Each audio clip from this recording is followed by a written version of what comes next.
Hay que leer a esta hora en Contrarreloj. Bueno, la obra del escritor y periodista mexicano Juan Villoro, quien recientemente recibió un nuevo y merecido galardón, el reconocimiento a la excelencia del Premio Gabo 2022. Es un premio, sin duda, que tiene todo que ver con nosotros, con los lectores colombianos, con los admiradores, fanáticos de la obra también de Gabriel García Márquez. Y es que recordemos que estamos en la época de la celebración de las 4 décadas, 40 años de la entrega del Premio Nobel de Literatura a Gabriel García Márquez, y con ocasión, pues, de este aniversario, pues se hace una entrega muy especial de este premio, el Premio Gabo 2022, a una persona que, como veremos, tiene una curiosidad infinita y también una voracidad a la hora también de contar esas historias a través de diferentes caminos. Es un gusto saludar a esta hora al maestro Juan Villoro, que, como lo ha dicho Montoya, pues ha recibido este reconocimiento. Maestro Villoro, bienvenido a Colombia, bienvenido a W Radio, a este programa llamado Contrarreloj. ¿Cómo está?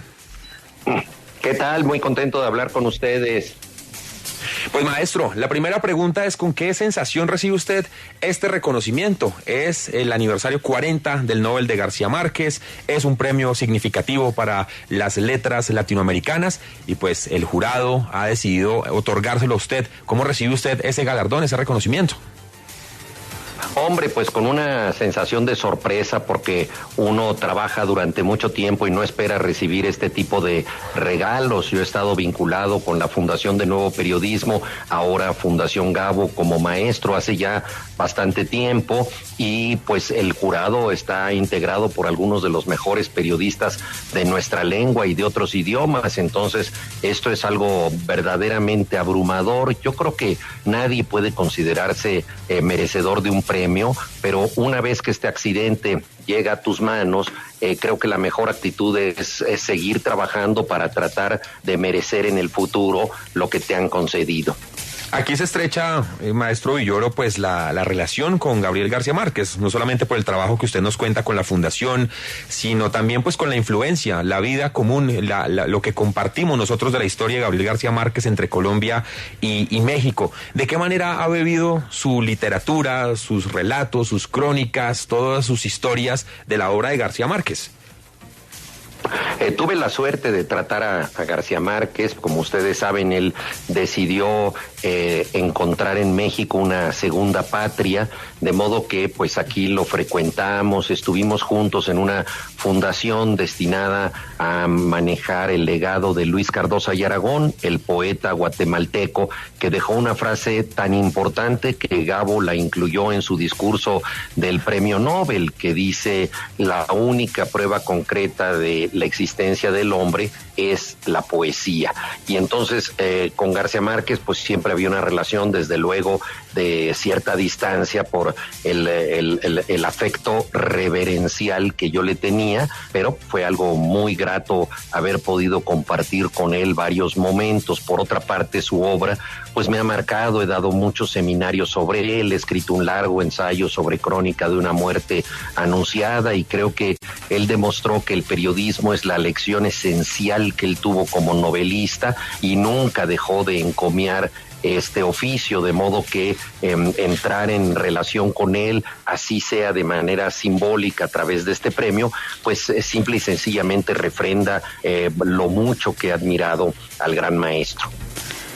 Juan, otra coincidencia que hemos reconocido sus lectores, los lectores también de García Márquez, pues es esa búsqueda constante de diferentes vías para narrar, para relatar estas historias. De usted conocemos cuento, conocemos novelas, conocemos teatro, conocemos ensayo, conocemos crónicas. ¿De qué manera una historia adopta un género concreto? Cuando usted tiene la historia, ¿de qué manera toma esa decisión? ¿Esto va a ser una crónica? ¿Esto va a ser una novela? ¿Va a ser un cuento? ¿Esto va a ser poesía? ¿Esto va a ser teatro? ¿De qué manera se toma semejante decisión tan importante? Sí, yo soy como un sastre que tiene distintos paños y pues trabaja para distintas tallas y para distintos tipos de ropa. Entonces, así como un sastre de pronto encuentra que una prenda se presta para un chaleco y otra para un pantalón, pues así también ciertos temas a mí me dan para un artículo de periódico breve, o para una crónica larga, o para una novela, un cuento. No es fácil. Yo pienso que cuando la realidad requiere de explicación imaginaria, ya entramos en la ficción. Es decir, cuando la realidad no se basta a sí misma y está pidiendo que alguien la auxilie, le busque razones y la complete, vale la pena que eso se convierta en una ficción. Fue lo que le pasó al propio García Márquez con Crónica de una muerte anunciada. Él había vivido de joven aquellos sucesos, pero no encontraba la solución para poder contar la historia. De modo que tuvo que acudir a su imaginación y logró un libro híbrido que es mezcla de ficción y de testimonio. Cuando el testimonio no te basta, tienes que acudir a la ficción. Para eso sirve la ficción, porque el testimonio te habla de lo que sucedió y la ficción de lo que podría suceder o de lo que podría haber sucedido. Esa es la distinción fundamental para decidir si en un tema hay una crónica o hay un cuento. Pues a esta hora estamos conversando en Contrarreloj, en esta sección Hay que leer, con nuestro gran invitado Juan Villoro, quien recientemente recibió un nuevo y muy merecido galardón, el reconocimiento a la excelencia del premio Gabo 2022. Y hacia allá va justamente mi pregunta, Juan, porque recibir ese premio, pues evidentemente que sí acarrea una responsabilidad y una postura frente a las letras muy, muy grande, y usted sí que la tiene y sí que ha hecho un trabajo grandísimo alrededor de ello. Y yo quisiera preguntarle específicamente por lo que pasa hoy en día con el periodismo. ¿Cuál es su visual de lo que nosotros hoy vivimos como periodistas? Si bien muchas de las cosas, muchos de los desarrollos periodísticos se llevan a cabo in situ, prácticamente que uno ya con muchas de las cosas que están pasando en las redes sociales, la gente escribiendo muchas cosas hoy desde Irán, mañana desde Ucrania, y así sucesivamente, sin necesidad muchas veces de trasladarnos, como periodistas hasta esos sitios. ¿Cuál es su visual de cómo se encuentra hoy el periodismo y los periodistas, cómo nos encontramos desarrollando nuestro trabajo? Bueno, México pasa por una situación particularmente grave. Tan solo en este año han sido asesinados 15 periodistas. De acuerdo con Reporteros Sin Fronteras, estamos en uno de los principales países de peligro para ejercer el oficio.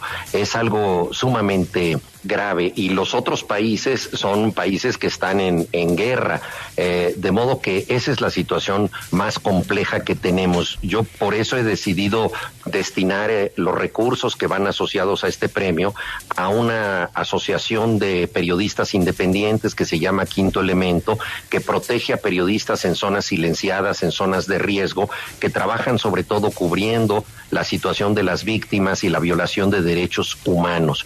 Esto me parece la prioridad.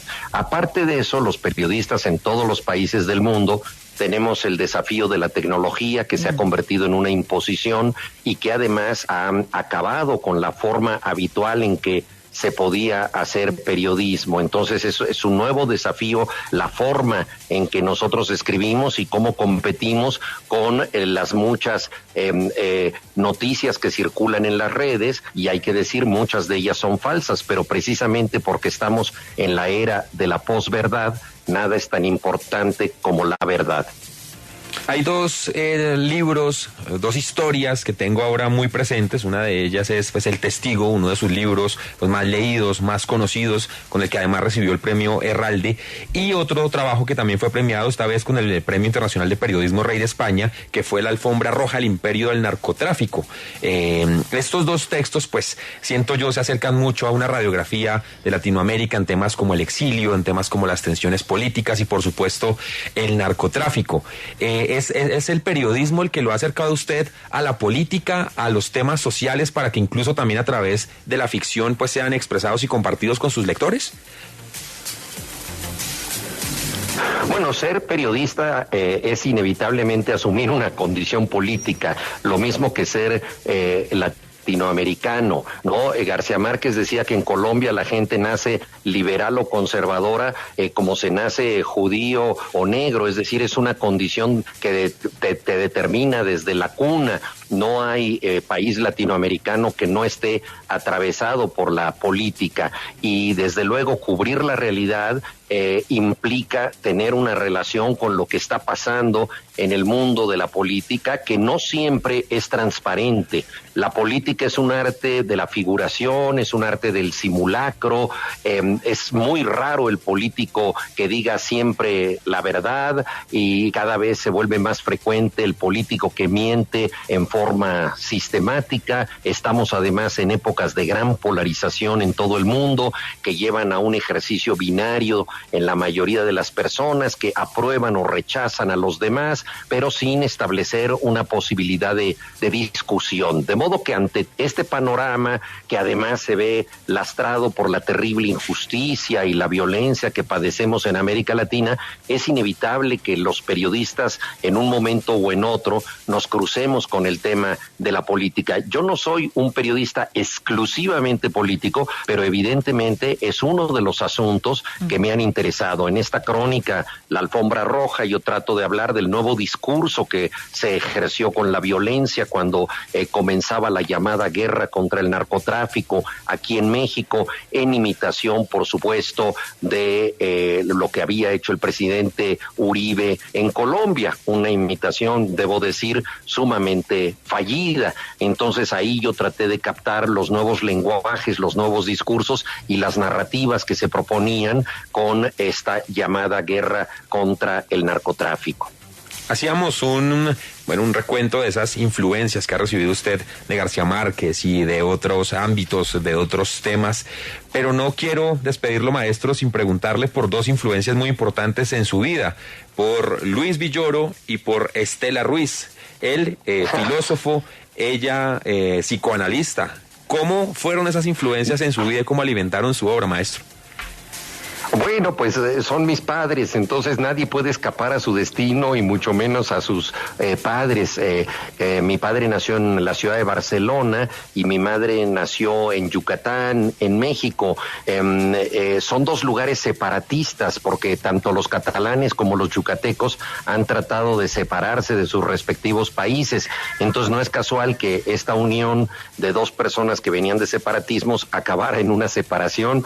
Ellos se separaron cuando yo tenía 9 años, pero conservé una buena relación con mi padre, no tan próxima como la relación con mi madre, y ambos eran universitarios, eran gentes que querían que yo estudiara, eran gentes que tenían libros en casa. No eran libros que a mí me gustaran como niño, porque eran libros o bien de historia y filosofía, o bien de literatura, pero para adultos, y de psicología.